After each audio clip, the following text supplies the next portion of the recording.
Hello everyone.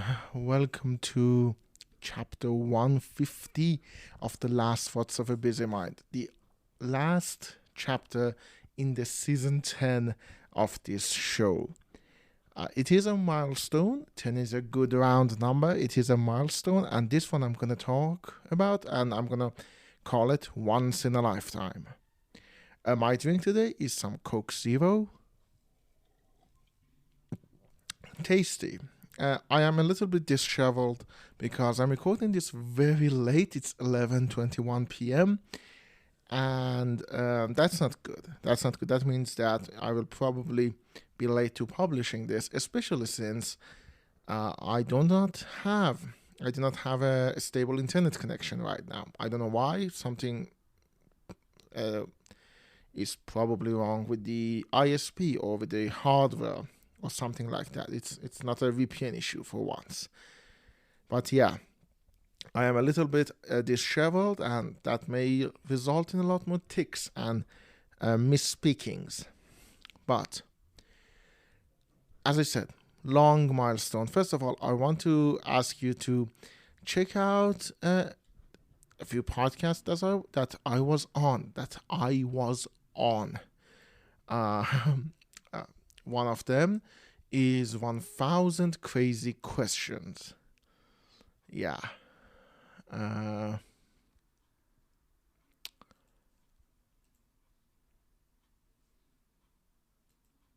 What? Excuse me, I'm trying to see. Yeah. One of them is the 1000. I'm so sorry about this. 1000 Crazy Questions. I was a guest on that. There is a link to it in the description. Now, let's get to the meat of this episode. If you are wondering about the fate of the next season, by the way, check out my last episode. I talked about it in length, and I talked about what is my plans for that. But why did I call this Once in a Lifetime? I am a big believer, and I still kind of am. I used to be much more, but I still am, but not as severely. But I'm a big believer in second-hand experiences. And that was most of my experiences throughout my life. For a huge majority of my life. Like, if we exclude the first 5 years of my life, which we should, because I don't remember anything from then, I've lived for 22 years. And out of that 22 years, around 15 or 16 years of it, I've been completely alone and mostly used to secondhand experiences. Like, a lot of things that other people have probably experienced in their life, for me, used to be reserved as either scenes from movies or scenes from books that I read. And I still am. I still believe movies, books, art in general, videos, and just general life can be experienced pretty accurately and sufficiently in secondhand experiences. But my perspective has begun to shift a little bit. I am now much more aware of first-hand experiences as well, and realize the importance of having those once-in-a-lifetime opportunities or once-in-a-lifetime moments that you will look back upon and realize how important they were. Having this show really put things in perspective for me, and one of them is that, I can tell you, I've never been in a war. Though, speaking of which, as I'm recording this right now, there might be a war again in Middle East, and I'm tired, and it's gnawing at me emotionally, mentally, and in every sense, and I'm tired. I am so tired. But I've never been in a war, but I've experienced the second-hand nature of war over and over and over and over again, whether it's Crusades or World War II or any other form of war. And those experiences are valid. That's what art does. It gives you the experience that you cannot gain yourself. I do not wish to be in a war, but I understand the pain that it causes to all those second-hand experiences. I've never been, for example, a father, but I've read enough and saw enough secondhand experiences that I think I can accurately write about a father.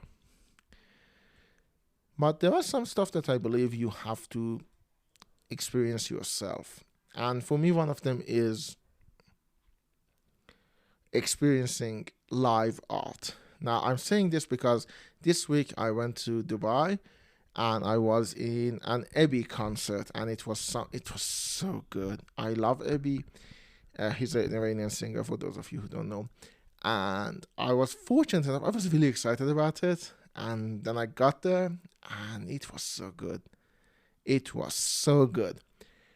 And it has put me in the mind for more live experiences. Also, because while I was going to Dubai, I decided to listen to the soundtrack to Hadestown, the Broadway cast recording of it. And that put me in another mind that I really want to experience that live as well. Because when you experience live art, there is something about it. It is a once in a lifetime. Now, I can tell you, I've been in part of many a live productions. I'm an occasional actor. I've been in theater. I've been on the stage, and I can tell you, you work your best to give the same performance night after night after night. I once was part of a cast for a Schmidt play. We did for 10 nights. Now, that play in particular, we, out of protests for how bad it was written, we changed the lines every night. We just knew which beats we needed to hit. Uh, but our goal was for the important scenes for them to remain the same. For us to hit the beats more consistently and keep the characters, the performance, and the lines the same. Most of it we would improvise and change, but certain scenes we try to keep the same. But I can tell you from experience that that is not true.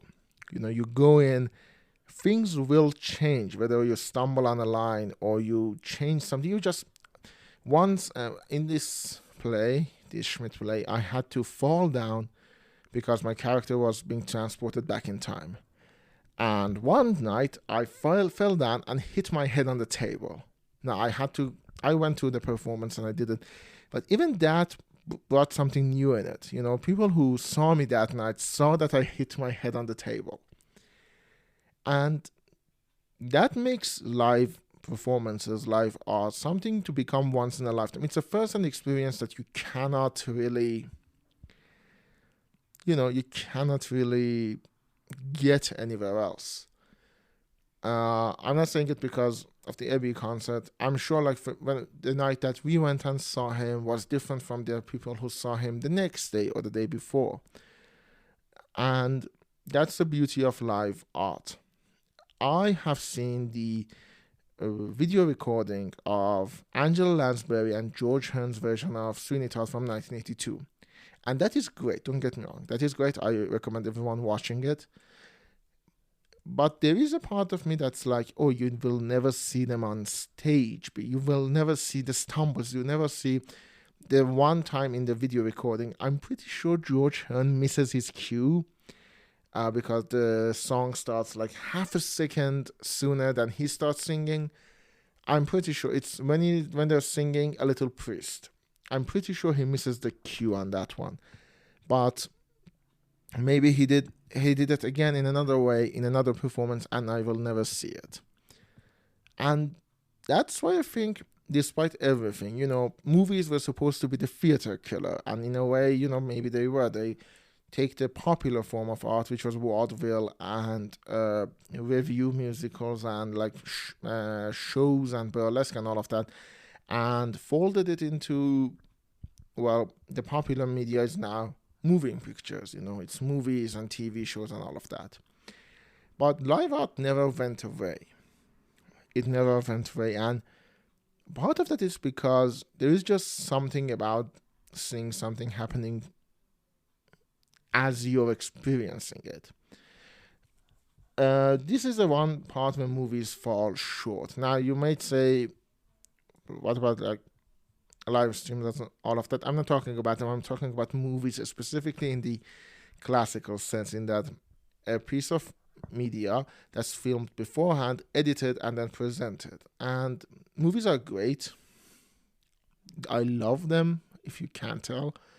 But this is the one area where I can understand why they fell short. And that's the fact that you know what you're seeing, what you're experiencing right now, has been experienced before you arrived there. And there is a philosophical question to be have there. There is a philosophical talk to be have there. What does that do to art in front of you? And theater, you just see it happen as it happened. Concerts, you see it happen as it happened. And there is a beauty in that. Now, the problem with those first-hand experiences is they are fleeting. You go watch them once, and it's gone. I watched Ebbia in live on stage, and I will never see that again. And that same experience, it's done and gone. Now I film like short clips of it, but even then, it's not the same. So they're fleeting. Now there is a beauty in that. There are people who talk about, oh, we saw Don Rickles live on stage, and it was great. There are people who say, oh, we watched that performance of Laurence Olivier. We watched John Gielgud. Oh, sorry, I dropped my pen. We watched Richard Burton, because I get that ad for that Mark Gatiss play where he played John Gielgud. We saw Richard Burton do Hamlet on stage, and that's its own little world. And the thing is that when you're seeing that, when you're experiencing that, there is a beauty in that. There is beauty to be seen in fleeting experiences that you only get to experience once in a lifetime opportunities. Now, I am being very poetic about it, that, oh, these are just once. Like, I'm putting everything as a once in a lifetime opportunity, any live performance, because it is. Each live performance, even the worst ones you can see, they're once in a lifetime. You will never get that performance that exact way again. And there is something beautiful about the fleeting nature of it. It's like you have to experience it and enjoy it on that same exact time that it happens, and then it's gone. And second-hand experiences are much more concrete, whether it's writing or whether it's movies or all of that.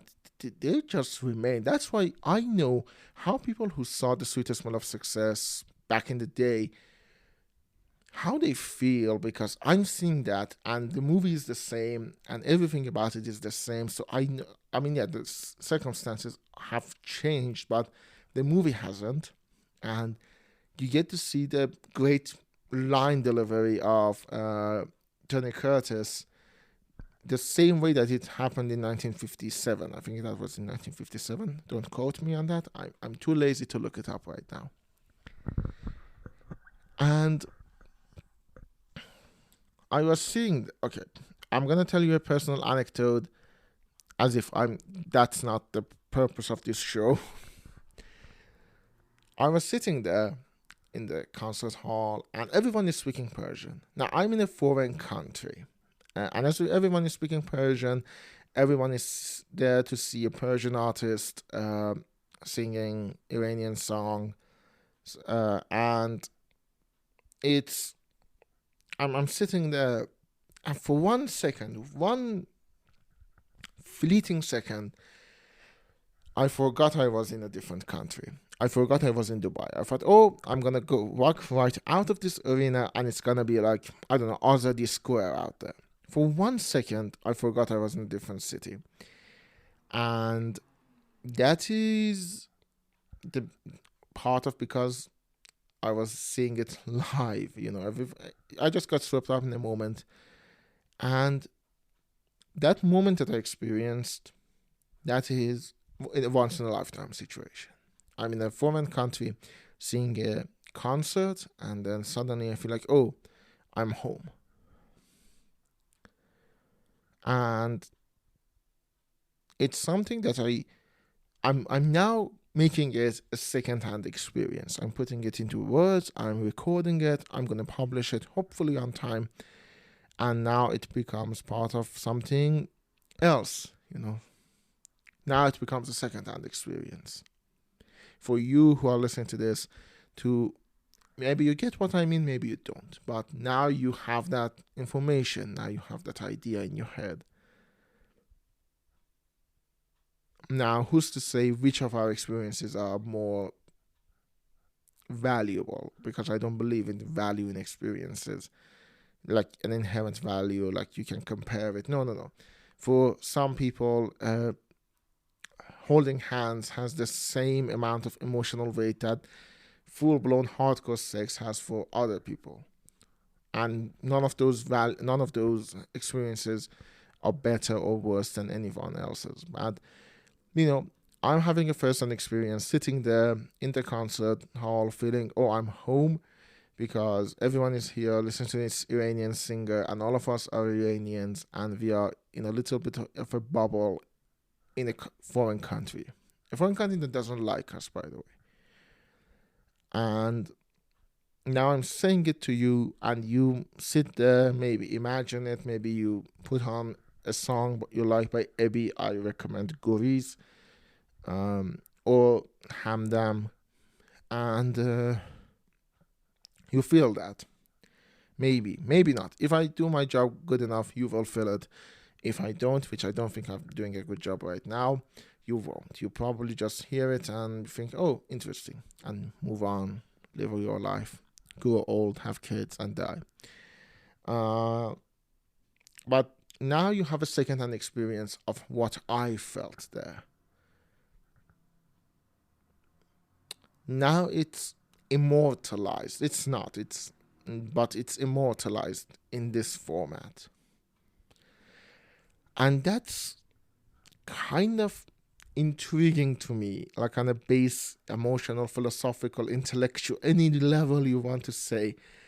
It is intriguing to me because it's taking something, an experience, and twisting it, warping it, making it its own thing.